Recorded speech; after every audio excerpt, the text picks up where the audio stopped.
کمزور طلباء جو ہیں ان کو ایک مسئلہ لازمی پیش آتا ہے۔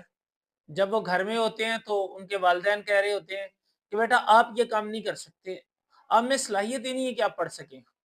اب وہ جو کلاس روم میں آتا ہے تو استاد محترم بھی کچھ اس طرح کے جملے کہہ رہے ہوتے ہیں، تو نکما ہے، تجھ سے نہیں ہوگا یہ کام، بہت ساری اس طرح کی چیزیں ہو رہی ہوتی ہیں۔ تو جو بھی جملہ بولا جاتا ہے اس کا اثر بچے کی طبیعت پہ لازمی ہوتا ہے۔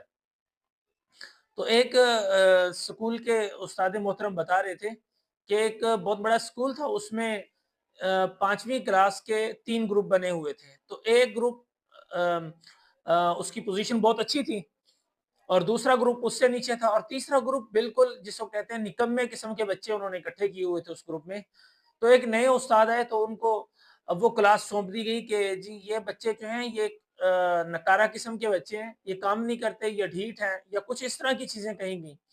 اب وہ استاد صاحب جب کلاس میں گئے تو انہوں نے کیا کیا کہ سلام دعا کے بعد بچوں سے ان کا تعارف پوچھا، اور پوچھا کہ آپ میں سے کون بچے ہیں جو ڈاکٹر بننا چاہتے ہیں، کون بچے ہیں جو انجینئر بننا چاہتے ہیں، کون بچے ہیں جو آفیسر بننا چاہتے ہیں۔ تو ان سب بچوں کو جو جو کہتے گئے ان کی کاپیوں پہ، ان کی کتابوں پہ وہ نام لکھتے گئے، حتیٰ کہ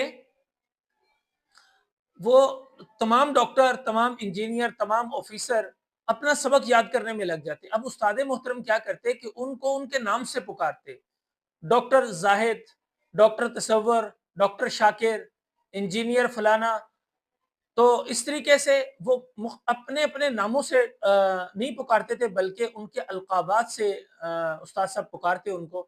اور جب کسی بچے کا سبق یاد نہ ہوتا تو کوئی سزا نہیں دیتے تھے، بلکہ ان سے ان کا جو دیا ہوا نام ہوتا تھا، لقب ہوتا تھا، وہ ہٹا دیتے، اور اسی کلاس روم کے اندر ایک جگہ کو مختص کر دیا گیا، اور اس جگہ کا نام رکھ دیا گیا گلی، کہ آپ میں سے کسی کو سبق یاد نہیں ہوگا تو آپ کو گلی میں بیٹھنا پڑے گا۔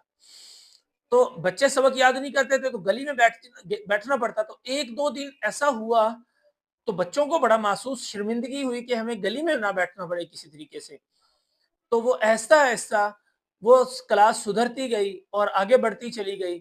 سال کا جب آخر ہوا تو وہ جو 2 گروپ، اے گروپ اور بی گروپ تھا، ان کو کافی سارے فاصلے سے اس تیسری کلاس نے پیچھے چھوڑ دیا۔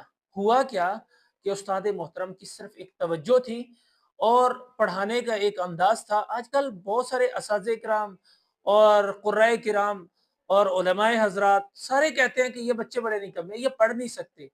تو اصل میں یہ سمجھتا ہوں کہ بچوں پہ اس طریقے سے توجہ نہیں دی جا رہی ہوتی جس طریقے سے ان کو توجہ چاہیے ہوتی ہے۔